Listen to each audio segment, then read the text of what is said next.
Do you still believe Fox News is state-sponsored propaganda? These are your words. What about Fox News is state-sponsored? You know, you talk a lot about private actors. Last I checked, Fox News is not part of the government. With Fox hypocrisy running rampant and new court filings this week showing what they actually thought about what they were saying on the air, it's time to play everybody's favorite new game show, Hypocrite of the Week. This week's contestants, we've got Tucker Carlson. If you're a Trump voter and you suspect that this election was stolen, was rigged, you're onto something. The 2020 presidential election was not fair. No honest person would claim that it was fair. Of course, we have Sean Hannity. Company is called Dominion Voting. Dominion came under heavy fire after allegations that their machines caused thousands of votes in one Michigan county to be switched from Donald Trump to Joe Biden. And our returning champion, it's Laura Ingraham. Hi, everyone. I'm Laura Ingraham, and this is the Ingraham Angle. Thanks for being with us on a Friday night. And of course, as always, my lovely assistant, Mandy Hassan. How you doing, Mandy? And now we have new evidence showing that Fox knowingly, willingly, recklessly spread those lies that led to the greatest threat to American democracy since the Civil War. This comes by the way of a defamation lawsuit against Fox from that company you heard mentioned, Dominion Voting Systems. They make voting machines used around the country that Fox regularly suggested were part of a made-up conspiracy to rig the 2020 election against Donald J. Trump. I feel ya, it's just hard to keep up with, Mandy. In a stunning new filing, they reveal messages and testimony from Fox hosts and executives discussing that the things they were saying on air about the election were total nonsense. Tucker Carlson called the claims and the guests pushing them, quote, ludicrous and totally off the rails. Sean Hannity called them effing lunatics. In the scenes, Fox personalities were unequivocal about the truth. 2 days after the election, chief political correspondent Brett Baier said privately, quote, there is no evidence of fraud, none.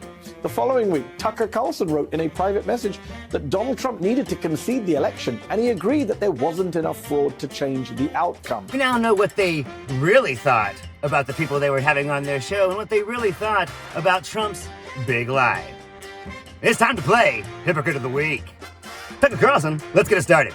Carlson also made it very clear to his colleagues in private what he thought of Donald Trump's lawyer, Sidney Powell, who was publicly pushing his big lie all over Fox.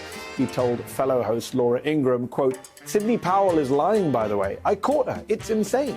Tucker caught her lying live on the air, and yet he kept on interviewing her. Well, that's worth 10 points. You're on the board, Tucker. But I tell you, you're going to have to do better than that to beat our champion. Ingraham replied, Sidney is a complete nut. No one will work with her. Ditto with Rudy, referring, of course, to another Trump lawyer, Rudy Giuliani. No one will work with her? Don't you mean interview? I know you did not. That's worth 20 points. As Carlson referred to Powell as a crazy person, lunatic, unguided missile, dangerous as hell, nutcase, and poison. And in one text message to his producer, he even called her, quote, an effing bee. Charming. So of course Tucker was completely aware that she was totally full of BS. His hypocrisy knows no bounds. That's worth 10. You're up to 20.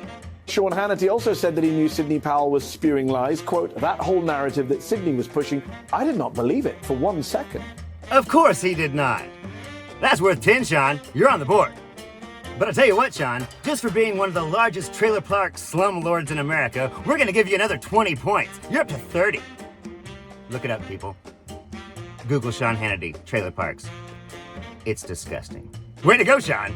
We know that those executives, by the way, were well aware of the choices they were making. According to the court filing, the senior vice president and managing editor of the Washington, D.C. bureau, Bill Salmon, said privately, quote, it's remarkable how weak ratings make good journalists do bad things. It went all the way up to Fox Corporation chairman Rupert Murdoch himself, who told the CEO of quote-unquote Fox News that Rudy Giuliani and Sidney Powell's lies on their network were, quote, terrible stuff, damaging everybody, I fear. On another occasion, he referred to the Trump myth that the election was stolen. And on November the 16th, according to this filing, Murdoch wrote, quote, Trump will concede eventually and we should concentrate on Georgia, helping any way we can. I'm going to say that again. helping any way we can. We don't want to antagonize Trump further, but Giuliani taken with a large grain of salt. Everything at stake here. It's time for round 2 where the points can double. Let's be clear. Of course, Fox is a propaganda outlet. They wanted to help Republicans win their next races, the special Senate elections in Georgia. Fox is not a news channel, and it certainly is not fair and balanced. It is actively working to further the agenda of the Republican Party. You don't have to take it from me. Take it directly from Rupert Murdoch. That's right, Mandy. Today, the sheer extent of Fox's hypocrisy is laid bare in the pages of that new legal filing in the Dominion lawsuit. And that hypocrisy is clearer than it has ever been. But to understand it, you really need to hear what the stars of the Republican Party, the stars of Fox were saying on TV versus what they were telling each other behind the scenes. They are absolutely disgusting.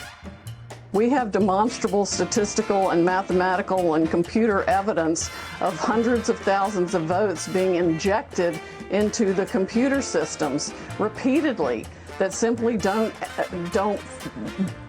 pass muster. The Department of Justice and the FBI really need to get after it right now and investigate all the reports of fraud. There are hundreds of them. Yeah, well, I hope Attorney General Barr is doing that. Way to go, Laura. That's worth 40 points. You're up to 60. You know, Sidney Powell is the perfect example of Fox News hypocrisy, and Laura, you're making it happen. But behind the scenes, Ingraham texted her colleagues, quote, Sidney Powell is a bit nuts. Later adding, quote, Sidney is a complete nut. No one will work with her. You're in the lead. We've got evidence of corruption all across the country in countless districts. The machine ran an algorithm that shaved votes from Trump and awarded them to Biden. They used the machines to trash large batches of votes that should have been awarded to President Trump. And they used the machine to inject and add massive quantities of votes for Mr. Biden. The only reason we really found out how bad it was. I thought Democrats told us that we like whistleblowers. You're saying that these people can't talk because they're going to lose their job. Not to be outdone, Sean comes back with Sidney. Hannity later testified, quote, that whole narrative that Sidney was pushing, I did not believe it for 1 second. Didn't believe it for 1 second. Well, that's worth 40 points. You're up to 70. Sean, you've taken the lead. Sean's really hypocritical this week. Man, this is really fun. What a game we've got going. Campaign's efforts to restore election integrity. The attorney for the president, Rudy Giuliani, he joins us now for an exclusive interview. Former New York City mayor, President Trump's attorney. Mr. Mayor, always good to see you. Thank you. Here with reaction is more. The president's attorney, Rudy Giuliani. Whoa, Sean comes out with Giuliani. Meanwhile, knows exactly what Giuliani's bullshit lies were. But when the cameras weren't rolling and Hannity's TV audience wasn't listening, he said, quote, Rudy is acting like an insane person, and referred to both Giuliani and Sidney Powell as, quote, effing lunatics. That's mighty hypocritical, Sean. That's worth another 40. You're up to 110. Sean, you're way in the lead. Keep in mind, the next time you hear some nonsense from the mouth of a Fox host, just how little respect they must have for their own audience. To push something publicly that they are more than willing to admit to one another is nonsense. But only when the cameras are off. Come on, Tucker. You're gonna have to show me something. Sean Hannity just took it a big lead. He's one hypocritical piece of shit. Say one wrong thing and you're done. That's called cancel culture. Up next, cancel culture has become a global epidemic. Cancel culture, it is happening everywhere. At some point, it will end, and I do think that the people who stood up in the face of it will get the credit they deserve. They were afraid of losing their audience to the likes of Newsmax. See, the truth was not appealing to their Trump-loving viewers. In one instance, Tucker Carlson went as far as to demand that the company fire a Fox reporter who fact-checked a tweet from Donald Trump mentioning Dominion voting machines. He texted Sean Hannity, quote, please get her fired. Seriously, what the F? I'm actually shocked. It needs to stop immediately, like tonight. It's measurably hurting the company. The stock price is down. Not a joke. Whoa, Mandy, holy shit. Is that true? When a Fox journalist publicly fact-checked Trump's big lie, the one that the network was pushing, Quote, Carlson told Hannity, please get her fired. Seriously, what the F? I'm actually shocked it needs to stop immediately, like tonight. That's gotta be worth 40 points. Tucker, you're up to 60. Way to go, Tucker. That's pretty hypocritical. Plus, you're gonna get a Maga bonus for protecting Trump while being hypocritical. That's absolutely outstanding. That's worth another 50 points. You're up to 110. You're tied with Sean. Sounds like cancel culture to me. What do you think, Mandy? Trying to get someone fired for tweeting a fact that you don't like? Sounds like cancel culture to me. But going out of your way to protect your own stock options, all the while destroying somebody's livelihood, that's hypocritical scum-suckery. That's another 50 points. You're up to 160. That's absolutely disgusting. Tucker, you've taken the game. There's no one that can beat you, Tucker Carlson, because you are truly one piece of shit, and the hypocrisy knows no bounds with you. Absolutely outstanding. We've got some nice parting gifts for all those who just weren't quite hypocritical enough this week. But I think we can all agree that Fox News is the big winner this week. The hypocrisy knows no bounds. They've been lying to you people forever. And if you still watch them, then you are a fucking sheep. That's right, a sheep. Back off their hypocrisy by stop watching them. You have a good day. I'm Zachariah Lone Star Liberal, and this has been Hypocrite of the Week.